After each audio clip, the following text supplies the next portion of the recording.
हवे पहला मोजलनी कहूँ बात, तेता दुख रूपी दिन रात, दावा नल भले कई भांत, तेनी केटली करूं विख्यात।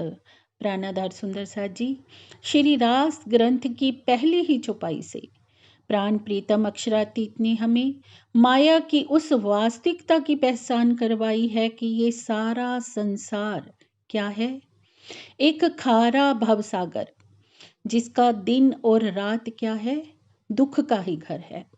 प्रत्येक प्राणी के अंदर यहाँ पर तृष्णाओं की ऐसी आग जलती रहती है जो कभी भी समाप्त नहीं होती। जैसे एक जंगल में आग लगने पर एक वृक्ष से होती हुई आग पूरे जंगल को जला डालती है, ऐसे ही तृष्णाओं की अग्नि कभी समाप्त नहीं होती और मनुष्य का जीवन समाप्त हो जाता है। अब सुंदर साथ जी पहली ही चौपाई में पिया जी ने हमें माया की वास्तविकता क्यों बताई, ब्रह्मांड की वास्तविकता क्यों बताई?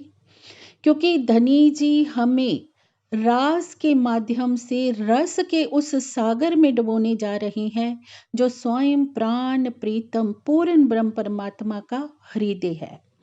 और अगर हम आनंद के रस के उस सागर में विहार करना चाहते हैं तो उसके लिए बहुत जरूरी है सुंदर साथ जी कि हम मन चित्त बुद्धि से संसार से परे हो जाएं, उस कमल के फूल की तरह हो जाएं जो खिलता तो खारे भवसागर में है पर कीचड़ से सर्वदा परे रहता है।